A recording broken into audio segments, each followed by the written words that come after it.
Hi everyone, my name is Utkarsh and welcome to the YouTube channel of Legal Edge by Top Rankers. आज का topic is very related to पिछले 2 दिन में एक बड़ा change आया दैट इज एमएचसीटी का पैटर्न चेंज हुआ है 150 से 120 क्वेश्चंस हो गए। अब हमें कैसे स्ट्रैटेजाइज करना चाहिए, किस टाइप की इवन क्वेश्चंस प्रैक्टिस करना चाहिए, अब और क्या ज्यादा इंपॉर्टेंट हो गया है, अपन इन चीजों के बारे में बात करने वाले हैं in the next 10 to 15 minutes. Right, तो अब पहले तो चेंज समझते हैं क्या चेंज हुआ है। तो 150 से 120 क्वेश्चंस हुआ, ठीक है, नंबर ऑफ क्वेश्चंस कम हो गए। अब और जो क्वेश्चंस कम हुए, इट्स नॉट लाइक वो एक सेक्शन से कम हुआ है या एक सेक्शन हट गया है, सारे सेक्शन से प्रोपोर्शनेटली 20% क्वेश्चंस कम हो गए। तो जैसे मैथ्स था, पहले 10 क्वेश्चंस आते थे, अब 8 हो गए। राइट, लीगल में 40 क्वेश्चंस आते थे, वो 32 हो गए। Same goes with logical reasoning as well. English and GK में 30 क्वेश्चंस आते थे, अब 24 हो गए। तो प्रोपोर्शनेटली कम हुए, बहुत ज्यादा चेंज नहीं आया, लेकिन अब कुछ चीजें बहुत, मतलब वो एक एक्स फैक्टर की तरह रोल प्ले करेंगी। राइट, जो हम अब गड़बड़ नहीं कर सकते कि अगर पहले हल्का सा प्रॉब्लम हो भी गया, it's fine, but now with less number of questions गड़बड़ होने के chances are extremely less. Right, तो वही पॉइंटर्स पे बात करते हैं। पॉइंट नंबर 1 करना क्या है अभी। सबसे पहले तो एक मॉक जरूर देना in the next I would say 5 to 10 days, मतलब मैक्सिमम एक मॉक देना which should be on the new pattern. When I say new pattern, this would mean 120 questions के पैटर्न पे देना। वही 120 questions, 120 minutes, टाइम चेंज नहीं हुआ है। टाइम पहले भी सफिशिएंट हुआ करता था, अब भी है। But what can happen now is कि थोड़ा सा एलओडी जो है, अच्छा, and again this is just a probability, नहीं पता आगे क्या होगा, वो एग्जाम के बेसिस पे ही समझ में आएगा। बिकॉज अभी तक की जो एमएचसीटी की हिस्ट्री रही है, अभी तक डिफिकल्ट एग्जाम नहीं हुआ है कभी भी। राइट, तो डिफिकल्ट एग्जाम क्या होता है, ये एग्जैक्टली एमएचसीटी में आज तक नहीं हुआ है। तो एक ये बहुत सिग्निफिकेंट स्टेप हो जाएगा।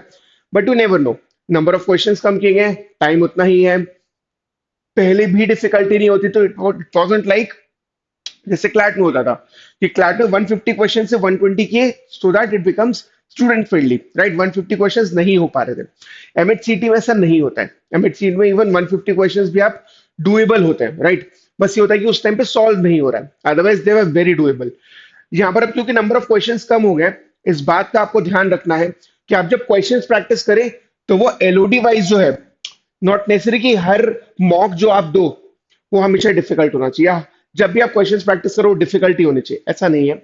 बट यस, अभी तक जो माइंडसेट था कि एमएचसीटी है इजी, ज्यादा से ज्यादा मॉडरेट, मैक्सिमम मॉडरेट, अब उससे हमें थोड़ा सा चेंज करना होगा एंड करना चाहिए। Right, so you need to practice questions of every difficulty level. ठीक है, तो भली वो इजी हो, वो मॉडरेट हो, या इवन कुछ क्वेश्चंस डिफिकल्ट लेवल के भी हो, एब्सोल्युटली फाइन। बिकॉज एक जो गुगली आ सकती है वो ये होगी कि कुछ क्वेश्चंस डिफिकल्ट हो गए, पेपर मॉडरेट हो गया बिकॉज नंबर ऑफ क्वेश्चंस कम हुए। Again this is just a probability, but it is always better to be prepared for the worst. Right, हम ये नहीं चाहेंगे कि हम इजी मॉक करते जाएं, हम इजी क्वेश्चंस करते जाएं और जो एग्जाम एक्चुअल वो मॉडरेट आ जाए, डिफिकल्ट आ जाए, वहां पर पंगा हो जाएगा। Rather it would be better कि हम एलओडी वाइज हर टाइप के क्वेश्चन की प्रैक्टिस करें, भले वो इजी हो, मॉडरेट हो या डिफिकल्ट हो। राइट, बस ये कि डिफिकल्ट होने के चांसेस ओवरऑल रिलेटिवली कम है, टू बी वेरी ऑनेस्ट, क्योंकि अभी तक इजी ही आया। ऐसा हो सकता है मॉडरेट हो जाए, लेकिन प्रैक्टिस हर टाइप के क्वेश्चंस की करना जहां पर फंस सकते हो। फॉर एग्जांपल, हो सकता है अभी कभी आज तक मैंने एआर में डेटा अरेंजमेंट का कोई डिफिकल्ट पजल किया ही नहीं है, डिफिकल्ट क्वेश्चन किया ही नहीं है, गुड टाइम करने लगो। ठीक है, मैथ्स में अभी तक इजी क्वेश्चंस आ रहे थे, 10 में 10 भी आते थे, बट अब क्योंकि क्वेश्चन नंबर ऑफ क्वेश्चंस कम हो गए, थोड़े से अलग टाइप के क्वेश्चंस प्रैक्टिस करो, थोड़े से डिफिकल्टी लेवल हाई वाले प्रैक्टिस करो। इजी आया, बन जाएगा, वहां पंगा नहीं होता है। डिफिकल्टी क्या होगी कि आपको वो डिफिकल्ट क्वेश्चन समझ में ही नहीं आ रहा है। राइट, पकड़ में ही नहीं आ रही, इवन तो you have a lot of time but solve ही नहीं हो रहा है। तो इस चीज का ध्यान रखना। नंबर 2, तो देखो, इंपॉर्टेंट टॉपिक से क्वेश्चंस प्रैक्टिस करना चालू कर दो। तो मैथ्स में जैसे प्रॉफिट लॉस हो गया, राइट, एसआईसीआई हो गया, एवरेजेस हो गए, एंड ये मतलब इस टाइप के क्वेश्चंस, इस टाइप के टॉपिक्स जो फ्रीक्वेंटली आए हैं पिछले 5 साल में, 7 साल में, उनको प्रैक्टिस करो, कॉन्फिडेंस आएगा। एंड जब भी प्रैक्टिस करो ध्यान रखना ये इस चीज का, that you are practicing questions of easy, moderate and difficult, तीनों एलओडी के। राइट, नॉट जस्ट इजी वाला वेरी गुड, ट्राई स्टार्ट करने के लिए ठीक है, easy moderate and difficult, but हर टाइप के क्वेश्चंस प्रैक्टिस करना वो इंपॉर्टेंट टॉपिक्स के। अभी भी there is a very good chance कि आएंगे उन्हीं टॉपिक से, बट हो सकता है कि एलओडी थोड़ा ऊपर हो सकता है वही एवरेज का क्वेश्चन हो बस थोड़ा सा डिफिकल्ट हो, राइट। तो उसको डिसाइफर करने के लिए, उसको डिकोड करने के लिए आपने उस टाइप के क्वेश्चंस प्रैक्टिस किए हो, ये बहुत जरूरी होगा, राइट। अब देखो, एक और जो फैक्टर प्ले करेगा बहुत important role, that will be static GK, ठीक है, या इवन जीके इन जनरल। तो जीके स्टैटिक भी आएगा और करंट अफेयर्स भी आएगा, लेकिन आपको क्या ध्यान रखना है यहाँ पर, मिस नहीं कर सकते। पहले 30 क्वेश्चन थे, अब 24 हो गए, नंबर ऑफ क्वेश्चन कम हो गए। किसी के 12 नंबर आए वर्सेस किसी के 18 नंबर आए, बहुत बड़ा गैप क्रिएट हो जाएगा, वेरी गुड चांस कि शायद हम वो एंड तक कवर ना कर पाए, ठीक है। Again, this is not to demoralize you, but understand कि आपको उसको कंप्लीट करना होगा। इट शुड बी लाइक ठीक है, करंट अफेयर्स कर लेंगे, जितना स्टार्टिंग हुआ हुआ, नहीं हुआ तो तुक्का मार देंगे, तुक्के के भरोसे अब नहीं जाना है, राइट। जितना ज्यादा आप पढ़ पाओगे, जितना ज्यादा आपको कॉन्फिडेंस आएगा, उतना बेटर है।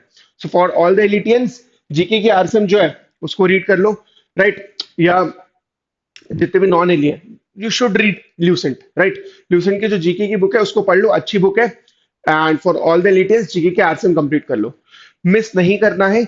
यस, क्योंकि अब हमें ज्यादा से ज्यादा नंबर चाहिए, आपको कम से कम 2 से 3 बार उसको रिवाइज भी करना होगा, नॉट जस्ट एक बार पढ़ने वाला, बट ऑब्वियसली वहां पर अब रिवीजन भी रिक्वायर्ड होगा, इस चीज का ध्यान रखना, ठीक है। कंप्लीट करंट अफेयर्स का रिवीजन पिछले 9 महीने का, राइट, वो आप चालू कर सकते हो। अच्छा, 9 महीने से व्हाट आई मेंट वाज कि जुलाई ऑनवर्ड जो है, जुलाई से मार्च तक का मान सकते हो आप, या इवन अप्रैल में कब एग्जैक्टली होगा, अभी जो डेट है वो 28 है, अगर वही रहती है तो भी टिल 15 अप्रैल तक का आपको करंट अफेयर्स करना पड़ेगा। तो जुलाई से नवंबर आई नो आप लोगों ने किया ही होगा फॉर क्लैट, बट यस, इसके आगे का भी करने लगो प्लीज, राइट। दिसंबर कंप्लीट हो चुका है, जनवरी भी ऑलमोस्ट ऑलमोस्ट कंप्लीट है, राइट, इवन कंप्लीट ही है।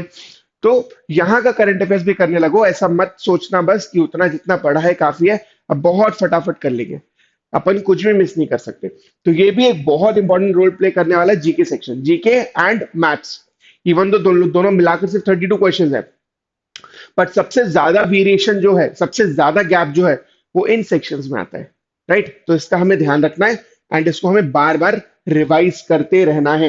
एंड यस, मैथ्स अगेन, ठीक है, अभी भी लग सकता है कि 10 नंबर का था, अब तो और 8 नंबर का हो गया, और कम हो गया है, ऐसा सबको मैथ्स क्यूटी के लिए भी लगता है क्लैट को लेकर, राइट। बट क्लैट में अर्लियर जब पेपर 200 मार्क्स का होता था and maths used to be of just 20 marks, तब when I took CLAT, right, या हमारे टाइम पे जो क्लैट का पैटर्न था, अगर हम मैथ्स पूरा छोड़ भी देते थे तो भी प्रॉब्लम नहीं होती थी। क्यों? क्योंकि 200 क्वेश्चन थे, एनीवेज कोई 200 के 200 नहीं कर पाता था। तो अगर हमने 20 क्वेश्चन छोड़ भी दिए, we still left with 180 question. 180 में भी हमें पता था कि अगर हमने 160 170 अच्छे से कर लिए, राइट, तो 150 का स्कोर आ सकता है, नॉट दैट डिफिकल्ट। बट अब जब पेपर पैटर्न इवन क्लैट का 120 हो गया है, वो 12 क्वेश्चन क्यूटी के बहुत इंपॉर्टेंट है, ये आप सबने रियलाइज किया होगा जिन्होंने भी क्लैट दिया है, राइट। वैसे यहाँ पे इवन तो वो 8 नंबर का है, बट वो 8 number are going to be decider, it can not be like कि मेरे 1 नंबर 2 नंबर आए, क्योंकि किसी और के 6 7 8 आ रहे होंगे, तो जो गैप होगा वो कवर नहीं हो पाएगा, फंस जाओगे वहां पर। तो इवन तो 8 क्वेश्चन है, बहुत इंपॉर्टेंट है, यही है वो जो तुम्हारी नैया पार लगाने वाला है, ठीक है। तो उसका ध्यान रखना है। ये क्वेश्चन कहाँ से सॉल्व कर सकते हो? तो देखो, अब क्योंकि डिफिकल्टी लेवल वेरी करने वाला है, यू शुड अटेम्प्ट क्लैट के 2008 से 2019 के previous year papers, right, and AILET 2008 से 2021 के previous year papers, right. Even इस साल का एलेट का पेपर जो है वो भी अटेम्प्ट कर सकते हो। आई नो वो थोड़ा सा क्लैट बेस्ड ज्यादा है एलेट का एग्जाम, बट स्टिल कुछ क्वेश्चंस एआई वगैरह एआर के कर सकते हो आप, राइट। तो अलग अलग टाइप के क्वेश्चंस करते रहना। अब इंपॉर्टेंट क्या है? Accuracy, right. तो पहले जब 150 क्वेश्चन थे, अगर मेरी एक्यूरेसी 80 85% अराउंड है, गुड। बट नाउ क्योंकि अब नंबर ऑफ क्वेश्चन जो है वो हो गए हैं कितने, 120, कम हो गए हैं, मेरी एक्यूरेसी जो है वो ज्यादा ही होना चाहिए, एंड इसको हमें और इम्प्रूव करते जाना है, ठीक है। बात समझ में आई? तो just check your accuracy as well, ठीक है। कि और and accuracy would not mean कि जितना तुमने किया है वो तो ठीक है, कि लेट्स से मैंने 100 क्वेश्चंस अटेम्प्ट किए, सर 100 में से ना मेरे 95 सही गए, एक्यूरेसी इसमें 95% है, बट अंडरस्टैंड, आउट ऑफ 120 तुम्हारे मार्क्स कितने हैं? 95। कुछ नहीं होगा 95 में, फंस जाओगे। राइट? तो मुझे क्या चाहिए होगा कि 120 में मैं एटलीस्ट 105 प्लस तो करूं, इतना होना चाहिए। जैसे कल बहुत सारे बच्चों से बात हुई, तो ये समझ में आया कि डर इस बात का ज्यादा है कि सर पहले ही कट ऑफ 125 130 जाता था, अब क्या 120 में 120 कट ऑफ हो जाएगा क्या? ऐसा नहीं होगा। बट यस, यहाँ पर एक्यूरेसी बहुत इंपॉर्टेंट रोल प्ले करने वाली है। अपन वहां पर गलत नहीं जा सकते। ठीक है? तो जो पहले गलती का मार्जिन होता था, वो पहले थोड़ा ज्यादा था, अब बहुत कम हो गया है। अच्छा, अगर पेपर थोड़ा इजी से मॉडरेट आ गया, इससे भी फायदा होगा। Right? For all the serious aspirants, कि पेपर बहुत इजी ना है, थोड़ा सा मॉडरेट लेवल का है। बट दैट इज समथिंग जो हमें आज नहीं पता है। जब एग्जाम होगा 3 महीने में, तब थोड़ी सी क्लैरिटी आएगी इसमें कि अब शायद इस टाइप का पेपर आने लगेगा।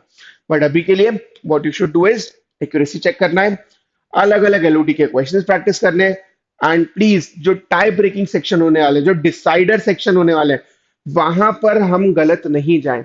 वहां पर इट माइट बी पॉसिबल कि मैथ्स पसंद नहीं है, बट उससे कोई हेल्प नहीं होने वाली आपकी, आपका नुकसान ज्यादा होगा। एनीवेज आपको करना ही है। ठीक है? So that will B it from my side. Thank you so much. लगे रहो, कोई बहुत बड़ा चेंज नहीं है, बट यस, अब आपको हर छोटी चीज को बहुत सीरियसली लेना है, पंगा नहीं कर सकते वहां पर। ठीक है? Thank you so much and stay safe.